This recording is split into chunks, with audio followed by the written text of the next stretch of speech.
अच्छा, तो अभी हम डिस्कस करेंगे स्मॉल बाउल डिजीज़। इसमें हम पहले डिस्कस करेंगे small bowel obstruction. Small bowel obstruction के कासेस क्या है? दो मेन कासेस है, एक है एडहेशंस जो कि पोस्ट सर्जिकल एक कॉम्प्लिकेशन होता है, ठीक है, और दूसरा है हर्नियास, ठीक है। तो स्मॉल बाउल ऑब्स्ट्रक्शन में पेशेंट प्रेजेंट किस तरह करेगा? Patient will present with a complain of colicky abdominal pain, ठीक है, ऑब्स्टिपेशन होगा, कॉलिकी एब्डोमिनल पेन होगा, एब्डोमिनल डिस्टेंशन होगा, और जो रम्बलिंग साउंड्स होती है बाउल में, उसको कहते हैं बोरेगमी साउंड, वो साइलेंट होंगे in the small bowel obstruction. और इसके अलावा नाजिया एंड वोमिटिंग भी हो सकती है, ठीक है।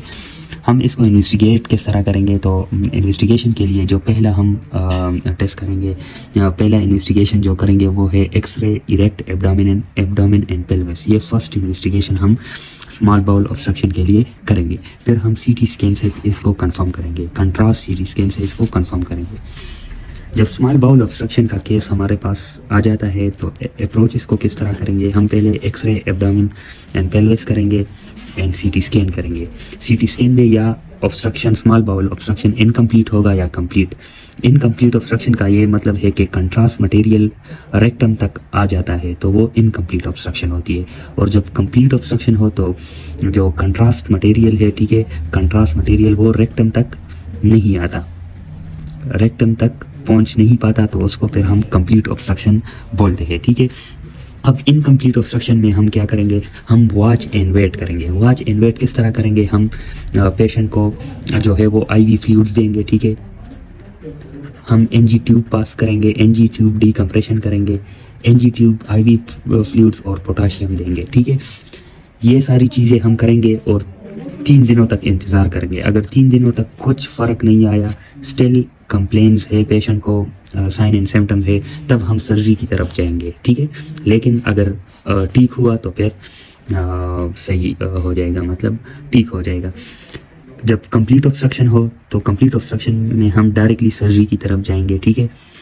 और स्मॉल बाउल ऑब्स्ट्रक्शन के साथ अगर पेरिटोनियल साइंस हो तो हमें किसी चीज़ की भी ज़रूरत फिर नहीं है, वॉच एंड वेट की ज़रूरत नहीं, डायरेक्टली हम इमरजेंट सर्जरी करेंगे, ठीक है। जब पेरिटोनियल साइन हो, पेरिटोनियम जिस कंडीशन में भी इन्वॉल्व होता है, हम डायरेक्टली इमरजेंट सर्जरी करेंगे, ठीक है, इमरजेंट सर्जरी करेंगे, ठीक है। तो ये स्मॉल बाउल ऑब्स्ट्रक्शन हो गए, ठीक है। अब आते हैं हम हर्नियास की तरफ। हर्नियास एक कास होती है स्मॉल बाउल ऑब्स्ट्रक्शन में, ठीक है, small bowl loop.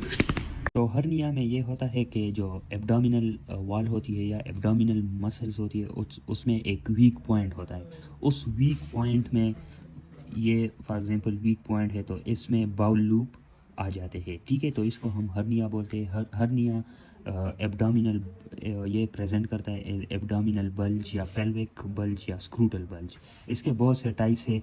Direct inguinal hernia है, ये मोस्टली एल्डरली मेल में होता है और ये डायरेक्टली ये मसल्स में पास होती है, ठीक है। जो ट्रांसवर्सेलिस मसल होता है, ट्रांसवर्सेलिस फेशिया, ठीक है। तो ट्रांसवर्सेलिस फेशिया में ये डायरेक्टली जो हेसेलबेक ट्रायंगल होती है उसमें ये पास होती है, ठीक है। जो इनडायरेक्ट हर्निया इंग्वाइनल हर्निया होती है, ये ज़्यादातर मेल चाइल्ड्स में होती है और ये इंग्वाइनल रिंग के थ्रू पास होती है, ठीक है। तो ये डायरेक्टली मसल्स को मतलब क्रॉस नहीं करती, बल्कि इंग्वाइनल रिंग के थ्रू आती है स्क्रूटम में। तो ये एज ए स्क्रूटल स्वेलिंग प्रेजेंट होता है, ठीक है, स्क्रूटल स्वेलिंग प्रेजेंट होता है, ठीक है। और ये पेल्विक स्वेलिंग या पेल्विक बल्ज या स्क्रूटल स्वेलिंग के साथ प्रेजेंट होता है डायरेक्ट इंग्वाइनल हर्निया।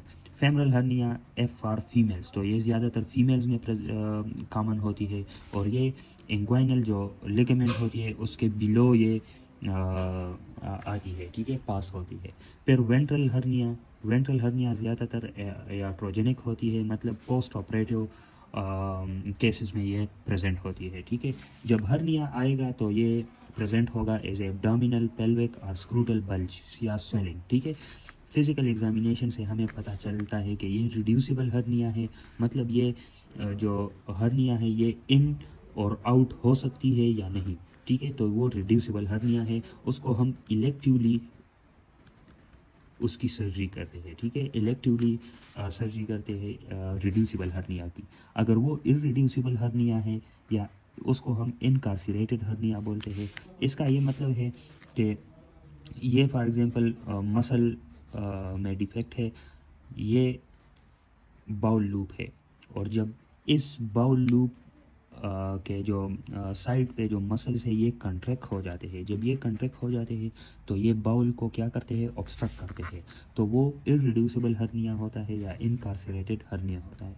ये इनकार्सिरेटेड या इररिड्यूसिबल हर्निया, इसको हम अर्जेंट इसकी हम अर्जेंटली सर्जरी करते हैं, ठीक है, अर्जेंट सर्जरी।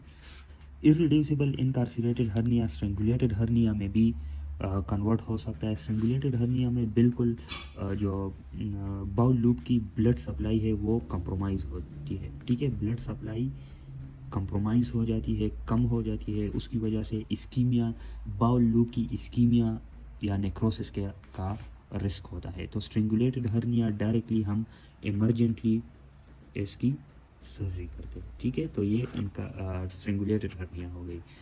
रिड्यूसिबल इलेक्टिवली हम इसको ट्रीट करते हैं या सर्जरी करते हैं। इररिड्यूसिबल या इनकार्सिलेटेड अर्जेंट सर्जरी, और स्ट्रेंगुलेटेड इमरजेंटली इसको हम ऑपरेट करते हैं, ठीक है। फिर अपेंडिसाइटिस एक हो गया। अपेंडिसाइट जो है वो फीकल ऑब्स्ट्रक्शन की वजह से होती है। उसमें जो अपेंडिसाइट्स की जो प्रेजेंटेशन है वो किस तरह होगी, पेरी अम्बलाइकल पेन होगा which migrates to McBurney's point. McBurney's point in between the umbilicus and anterior superior iliac spine. इसके दरमियान होता है मैकबर्नीज पॉइंट। तो पहले पेरी अम्बलाइकल पेन होता है, फिर जाके ये माइग्रेट होता है एट द मैकबर्नीज पॉइंट, ठीक है। बाकी इसमें एनोरेक्सिया भी होगा, नाजिया एंड वोमिटिंग भी होगा। इसके लिए जो कंफर्मेटरी टेस्ट है वो है CT स्कैन, और दिस इज़ सर्जिकल इमरजेंसी, तो इसको हम इमरजेंटली ऑपरेट करेंगे, ठीक है। तो ये अपेंडिसाइटिस हो गया। तो स्मॉल बाउल की ये कुछ डिजीज़ थी। Thank you.